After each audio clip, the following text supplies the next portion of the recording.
CP hospital multi speciality health care centre पिछले 20 सालों से आपकी सेवा में तत्पर, आधुनिक और विश्व स्तरीय सुविधाओं से लैस, जिनमें इमरजेंसी, क्रिटिकल केयर, ट्रॉमा एवं accident care, blood bank, CT scan, dialysis, sonography. CP hospital multi speciality health care centre, Jaipur road, Gangapur city, Rajasthan. Contact number 80942 31550।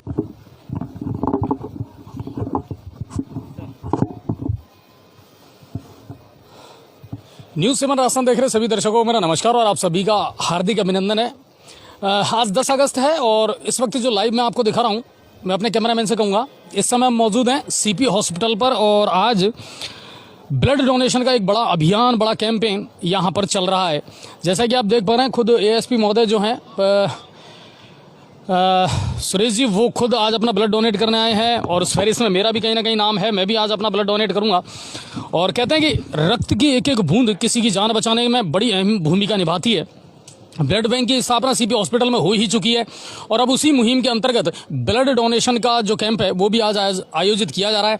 लोग किस तरीके से यहाँ पार्टिसिपेट कर रहे हैं, कितने लोग यहाँ मौजूद हैं, और सबसे अच्छी बात यह है कि जो ब्लड डोनेट कर रहे हैं उनको सर्टिफिकेट के साथ साथ उनकी जीवन की सुरक्षा के लिए हेलमेट भी प्रदान किया जा रहा है। तो चलिए आपकी मुलाकात भी करवाता हूँ और शिशु रोग विशेषज्ञ हैं डॉक्टर रोहित गुप्ता, उनसे भी मैं आज आपकी मुलाकात करवाऊंगा, क्योंकि वायरल फीवर के मामले जो हैं वो ज़्यादा चल रहे हैं, बच्चों में जो बीमारियां हैं वो ज़्यादा चल रही हैं। तो इनको लेकर के भी उनसे बातचीत हम करेंगे, उनसे भी थोड़ा सा इंटरव्यू लेंगे और देखते हैं ब्लड डोनेशन कैंप जो है उसकी क्या तैयारियां यहाँ पर चल रही हैं और कितने लोग हैं जो इस समय ब्लड डोनेशन कैंप में पार्टिसिपेट कर रहे हैं। और कैमरामैन से चाहूँगा कि आप एक बार पूरा जो माहौल है, किस तरीके से इसको पूरे कैंपस को सजाया गया है और एक अच्छे माहौल में लोग ब्लड डोनेट करने यहाँ पर आ रहे हैं। और Agarwal coaching centre SSC, LDC, CET, railway आदि की प्रतियोगी परीक्षाओं की तैयारी के लिए सर्वोत्तम संस्थान। एलडीसी बैच में छात्राओं की फीस में 50% की छूट, स्थान सीमित, आज ही प्रवेश लें। संपर्क करें गणेश मिल, गंगापुर सिटी, 9667003170 और 810450। और कुछ ऐसे समाज सेवी भी हैं जो लगातार यहाँ इस मुहिम में लगे रहते हैं और यहाँ एक पंथ दो काज भी हो रहे हैं। एक मुहिम और है, 51,000 पौधे एक साथ पौधारोपण करना है, वो मुहिम भी यहाँ पर चल रही है। तो उसको लेकर के पौध वितरण का जो मामला है, यानी आपको हेलमेट के साथ, सर्टिफिकेट के साथ में एक पौधा भी दिया जाएगा, आपको अपने घर पर वो लगाना है। यानी सारा काम जीवन से जुड़ा हुआ, लाइफ से जुड़ा हुआ। आइए आगे का जो मामला है वो भी मैं दिखाता हूँ। देखिए इस तरह थोड़ा सा मैं आपको दिखा देता हूँ जो कैंपेनिंग चल रही है उसके मुताबिक जिन्होंने अपना ब्लड डोनेट किया है उनको हेलमेट, एक सर्टिफिकेट और एक खूबसूरत सा पौधा जो इन्हें अपने घर में जाकर के लगाना है। और सरिता मैम इन चीज़ों में हमेशा आगे रहती हैं और वो कोई ना कोई ऐसी मुहिम, ऐसा कैंपेनिंग चलाती रहती हैं।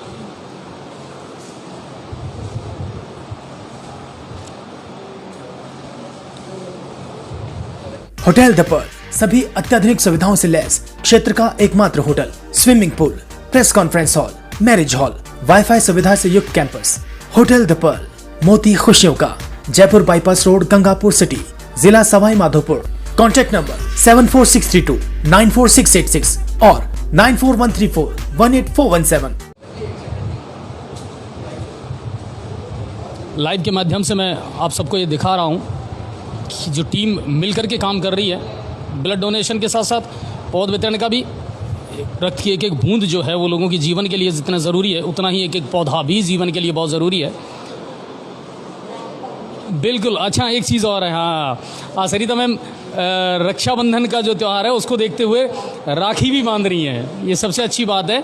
ये आइडियाज़ कहीं ना कहीं उनके दिमाग में चलते रहते हैं कहीं ना कहीं और वो आते रहते हैं। तो उसी तरह सरिता मैम नए रिश्ते भी बन रहे हैं और सबसे अच्छी बात है ब्लड डोनेशन के साथ साथ एक अच्छी मुहिम ये है कि हम एक पौधा भी इनको दे रहे हैं, ठीक है ना? तो क्या कहना चाहेंगी? हमारी समर्थ इंडिया टीम की ओर से और हमारे साथ सीपी हॉस्पिटल और फ्यूचर सोसाइटी जो है पौधारोपण का कार्यक्रम कर रही है और हम लोगों ने ब्लड कैंप लगाया है और टारगेट बहुत अच्छा है। और सचिन हमारी समर्थ इंडिया टीम के रक्तदान प्रभारी हैं और हर साल वो अपने जन्मदिन पर ब्लड कैंप लगाते हैं। और जो आज भाई आए हैं, रक्तवीर भाई, हम उन सबको टीका लगा रहे हैं और सबको राखियाँ बांध रहे हैं और सबको शिव पिता परमात्मा के जो वरदान कार्ड हैं हम सब भाइयों को दे रहे हैं। इसमें शामिल हैं? जी बिल्कुल। ठीक है। इनमें कुछ और इसमें स्लोगन लिखे हुए हैं जो कि हमने माउंट आबू से कलेक्ट किए हैं और हम सभी भाइयों से, रक्तवीर भाइयों से अपील करते हैं कि वो सदा सुखी रहें, स्वस्थ रहें, दीर्घायु रहें। और इसके साथ आज हमने एक मुहिम और चलाई है। जो भाई ने गुटखा खा रखा है उनसे हमने संकल्प करवाया है और उन्होंने रक्षाबंधन से प्रण लिया है कि हम गुटखा नहीं खाएंगे। नहीं, और भी थे 5-6 लोग जो उन्होंने भाइयों ने प्रण लिया है। तो मुझे बहुत खुशी हो रही है। और मुझे ये जो है रात के समय पे भगवान ने बोला कि रक्तवीर भाइयों को रक्षा सूत्र बांधिए और उनके लिए अच्छी कल मैंने एक सवाल पूछा था हमारे कार्यक्रम में, रक्षा सूत्र बांधते समय कितनी गांठें लगानी चाहिए शास्त्रों के अनुसार? देखिए, ये आप कितना वरदान अपने भाई को देना चाहते हो, चाहे 1 लगाओ चाहे 10 लगाओ, वो कोई नियम नहीं है। जैसे मैंने भाइयों को बांधा है, पहली गांठ गुटखा छोड़ दीजिए, दूसरी गांठ है सुखी रहो, स्वस्थ रहो, दीर्घायु रहो, तीसरी गांठ अपने शहर के लिए, अपने देश के लिए अच्छा कार्य कीजिए। हाँ, और शुभ संकल्पों के साथ अपने जीवन में उन्नतिशील रहिए ताकि आपको हमेशा देश याद करेगा। आज़ादी के अमृत महोत्सव को लेकर के क्या प्लानिंग है? बहुत अच्छी वाली प्लानिंग है। I love India. 75वां जो अमृत महोत्सव पूरे देश भर के अंदर जो बनाया जा रहा है 7 दिवसीय, इसको लेकर मैं बहुत ज़्यादा एक्साइटेड हूँ, विशेष एक्साइटेड हूँ।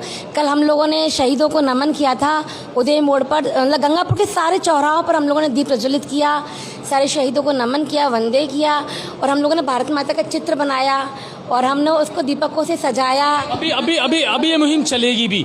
अच्छा, पौधरोपण जरूर करना और इस पौधे की सेफ्टी भी करनी है ना, इसको संभालना ये ज़्यादा ज़रूरी है। दवाइयों वाले ये है। बिल्कुल बिल्कुल। करना, उसका देखभाल करना, बच्चे की तरह उसका ध्यान रखना, वो बहुत ज़्यादा ज़रूरी है। भाई लगा तो सब देते हैं, लेकिन उसकी देखभाल कोई नहीं करता। और मैं ये मानती हूँ कि सब कोई 51,000 लगा रहा है, कोई 1 लाख पौधे लगा रहा है। अगर इतने पौधे फल फूल जाए तो पूरा इंडिया ग्रीन दिखने लगेगा। कोरोना और ऑक्सीजन और ये सब बहुत वो रहता है। अच्छा, कितना टारगेट हो गया? 51,000 का टारगेट लेके चलें 15 अगस्त को? 10 से 12,000 का टारगेट हो गया। और 11 तारीख से अब कल से हमारी मुहिम जो रात दिन वॉलंटियर से वो लगे रहेंगे। अब तेजी आएगी। कल से नगर परिषद हमारा साथ देगा, स्कूल हमारा साथ दे रहे हैं। अभी भी आप अपील कर सकते हैं, जिनको पौधे चाहिए वो ले सकते हैं। जिनको पौधे चाहिए, पहले हम 21 रुपये में एक पौधा अवेलेबल करवा रहे थे घर पे, अब हम निःशुल्क पौधे अवेलेबल करवा रहे हैं। बस आप ज़्यादा से ज़्यादा अपने घर पे पौधा लगाइए, सेल्फी खींच के भेजिए, बस उस पौधे का संरक्षण कीजिए। बाकी आप जहाँ बोलेंगे, जितनी क्वांटिटी में हम बोलेंगे, हम उतनी क्वांटिटी में पौधे पहुँचा रहे हैं। बस हमारे पौधों का ध्यान रहना चाहिए। सार संभाल जरूरी है। चलिए आगे का भी दिखाता हूँ आपको कि ब्लड डोनेशन कैंप जो है वो किस तरीके से चल रहा है, क्या उसकी लेकर के तैयारियाँ चल रही हैं, शेयर करते चलें आप लोग, ठीक है ना। और फिर मैं डॉक्टर रोहित जो हैं शिशु रोग विशेषज्ञ, उनसे भी आपकी मुलाकात करवाऊंगा। ये पूरी टीम है जो सुबह से इस तैयारियों में लगी हुई है और लगातार ब्लड डोनेशन के जो मुहिम है उसमें ये अपना योगदान दे रहे हैं तमाम लोग। और सीपी हॉस्पिटल के सौजन्य से आज ये ब्लड डोनेशन कैंप जो है वहाँ लगाया जा रहा है।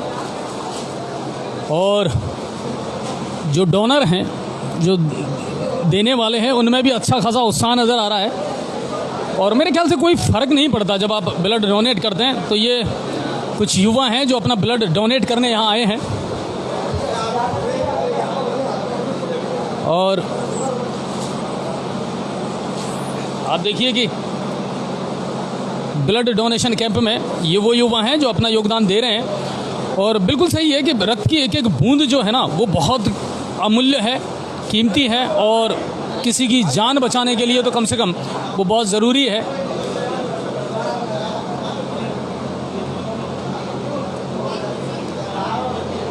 चलिए अभी रजिस्ट्रेशन की अगर पोजीशन देखी जाए तो कितना चल रहा है? लगभग 50। ओके, तो अच्छी खासी तादाद में जो है एंट्रीज हुई हैं। तो ये भी अच्छी बात है कि लोग बढ़ चढ़ करके आगे आ रहे हैं और ब्लड डोनेशन कैंप में अपनी भूमिका निभा रहे हैं। और आपकी मुलाकात में अभी यहीं थे हमारे पास में डॉक्टर रोहित, उनसे भी मैं आपकी मुलाकात करवाऊंगा बहुत जल्दी, उनसे मिलेंगे। और क्योंकि बच्चों में जो वायरल फीवर की बीमारियां चल रही हैं या किसी तरह की कोई बीमारी चल रही है तो उसको लेकर के क्या हमको एहतियात बरतने हैं, ये उनसे जानने का हम प्रयास करेंगे। तो आप बने रहें आज हमारे साथ में, और थोड़ी देर में ही मैं डॉक्टर रोहित गुप्ता से भी आपकी मुलाकात करवाऊंगा। शिशु रोग विशेषज्ञ हैं, बच्चों को लेकर के क्या हमको सावधानियाँ बरतनी है और कौन कौन सी बीमारियाँ हैं जो उन्हें इन दिनों ज़्यादा परेशान कर रही हैं। तो मिलते हैं एक छोटे से ब्रेक के बाद। न्यूज़ 7 राजस्थान देख रहे सभी दर्शकों को मेरा नमस्कार। और जैसा मैंने आपसे वादा किया था कि बच्चों के एक डॉक्टर से मैं आपकी मुलाकात ज़रूर करवाऊंगा, ताकि आप जो अपने नौनिहाल हैं उनकी देखरेख किस प्रकार कर सकते हैं। मौसमी बीमारियां बहुत सारी चल रही हैं, आपके जहन में भी उनको लेकर के थोड़ी सी चिंताएं रहती हैं। और मैं ये चाहूँगा कि आज के इस प्रोग्राम को, इस लाइव को आप ज़्यादा से ज़्यादा शेयर ज़रूर करना। शेयर इसलिए करना ताकि मैसेज सब तक पहुँच सके, किस तरह आप अपने बच्चों को प्रोटेक्ट कर सकते हैं, बीमारियों से बचा सकते हैं, इन चीज़ों का आप ज़रूर थोड़ा सा ध्यान रखें। तो इसी को लेकर के मैं मुलाकात है वो करवाऊंगा शिशु रोग विशेषज्ञ डॉक्टर रोहित गुप्ता से। सीपी हॉस्पिटल के एक तरीके से मैं ये कह सकता हूँ कि को फाउंडर भी हैं और बहुत कुछ व्यवस्थाओं को यहाँ संभालते भी हैं। और इसके बाद सबसे बड़ी इंपॉर्टेंट जिम्मेदारी है इनके पास में कि ये आपके बच्चों की हिफाजत करते हैं, आपके जो शिशु हैं उनकी चलिए, थोड़ी सी नेटवर्क की प्रॉब्लम आई थी पर कोई गल नहीं, कोई इशू नहीं। बात करते हैं डॉक्टर रोहित गुप्ता से। रोहित सर, बहुत बहुत स्वागत है आपका हमारे चैनल पर। और सबसे पहले तो मुझे बताइए, थोड़ा सा टाइम निकाल पाते हैं चैनल वगैरह खबरें देखने के लिए? नहीं, बिल्कुल आपकी खबरें तो ज़रूर देखते हैं, बट हाँ, थोड़ा सा समय ऐसा रहता है कि सुबह और शाम पेशेंट्स देखने में ज़्यादा बिजी रहता है। तो जो नहीं किया है, कोई ब्रीदिंग डिफ़िकल्टीज़ तो नहीं है, कोई किसी प्रीटर्म बच्चा तो नहीं है, वजन कम तो नहीं है, कच्चे बच्चे तो नहीं है, कमज़ोर तो नहीं है, लेकिन फिर भी हम तो बात उनकी करते हैं जो बच्चे नॉर्मल हुए हैं। नॉर्मल बच्चे का मतलब होता है जो बच्चा नॉर्मल डिलीवरी से हुआ है, 2 किलो 500 ग्राम 2.5 kg चालू हो जाता है। तो वो चेहरे से स्टार्ट होता है, धीरे धीरे धीरे चेस्ट पे, एब्डोमेन पे, फिर थाइस पे और फिर लेग्स तक बढ़ता रहता है। यूजुअली 7 दिन तक बच्चों में पीलिया बढ़ता है और 7वें दिन के बाद में पीलिया अपने आप, बॉडी अपने आप ही उसको कम करना चालू कर देती है। फीडिंग इसमें बहुत हेल्प करती है। जो बच्चे माँ का दूध अच्छा होता है, तो उस स्थिति में क्या होता है कि हमें ऐसे बच्चों को बिल्कुल क्लोजली मॉनिटरिंग की ज़रूरत होती है, क्योंकि इनमें 24 घंटे में ही पीलिया चालू हो जाता है। और 3 दिन, जब जैसे कि नॉर्मल बच्चों में 3 दिन में स्टार्ट होता है, इनमें 3 दिन तक तो इतना पीलिया पहुँच जाता है कि वो ब्रेन लेवल को क्रॉस कर जाता है। तो आगे आके बच्चे मानसिक रूप से उनमें प्रॉब्लम आना स्टार्ट हो जाती है। तो उन बच्चों में हमें 24 घंटे में चेक करना पड़ता है। अगर वो उस लेवल के आ रहे हैं कि हाँ पर्टिकुलर टाइम पे इसका पीलिया ज़्यादा है, तो हमें उन्हें इंटेंसिव फोटोथेरेपी में रखना पड़ता है की जा सकती है। और टाइमली अगर वो अपन ने पकड़ लिया उस चीज़ को, तो निश्चित रूप से उसका इलाज संभव है। और ऐसा ही एक होता है, अगर माँ का ब्लड ग्रुप कभी कभी O पॉजिटिव होता है बच्चों में, A या B होता है, किसको ABO इनकम्पेटिबिलिटी बोलते हैं, उसको RH इनकम्पेटिबिलिटी बोलते हैं। इसमें भी इसी तरह से कभी कभी पीलिया बढ़ता है। टीके की कितने ज़्यादा इंपॉर्टेंस है। ये टीकाकरण बर्थ से स्टार्ट होता है बच्चों में। जब हम लोग बी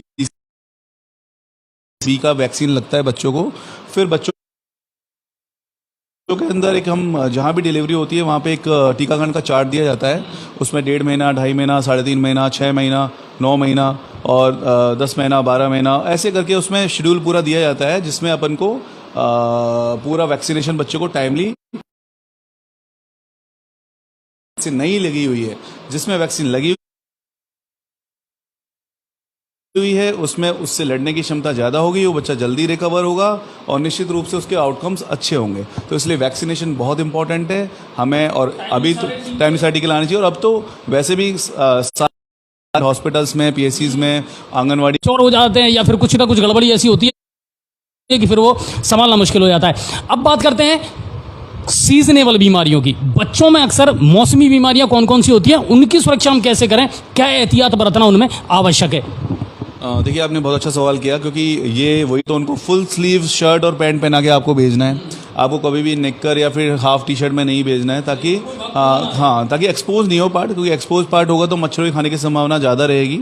सेकंड, कोई भी प्रकार का बाहर का खाना या दूषित खाना नहीं खाना है, बिकॉज अभी बच्चों क्या ठेले वाली चीज़ें हैं जो कि अपने जो भी लंबे टाइम से जो भी स्टोर्ड है, उन सबको हमें अवॉइड करना है।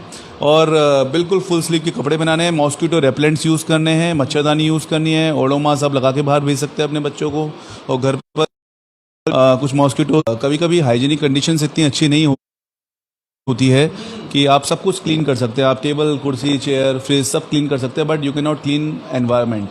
वातावरण को कभी कभी क्या होता है, कुछ छोटे छोटे जर्म्स होते हैं जो, और हम लोग क्या करते हैं कि उतना हाइजीन नहीं रख पाते हैं पेरेंट्स बिजी शेड्यूल के कारण में खाने को बढ़ाना है।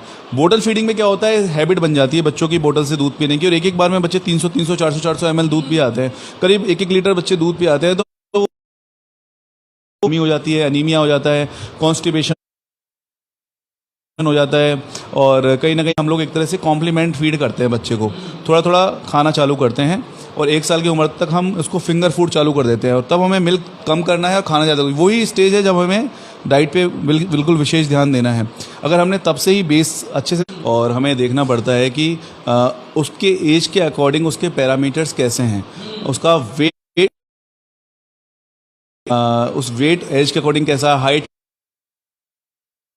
कैसी है, उसका हाइट वेट के अकॉर्डिंग कैसा है। सो अगर सपोज़ कि उनका उस पैरामीटर से ज़्यादा या कम है, उसको हम बोलते हैं कि हाँ ओवर वेट है या फिर अंडर वेट है। अगर अंडर वेट है और ओवर वेट है, उनके काफ़ी सारे कारण होते हैं, जैसे कि न्यूट्रिशन भी उसमें से कारण होता है। ये बड़ा बच्चों की देखिए, मैं तो यही बोलूँगा कि मोबाइल की लत बच्चा सिर्फ घर से ही सीखता है, और वो उसको कहीं पेट से सीख के नहीं आता है मोबाइल की लत। जैसा हम बिहेव करेंगे, जैसा हम एग्जाम्पल सेट करेंगे, वैसे हम हमारे बच्चे हमारे लिए हमारे घर में करेंगे। अगर हम जंक फूड खाएंगे तो हमारे बच्चा भी जंक फूड खाएगा। हम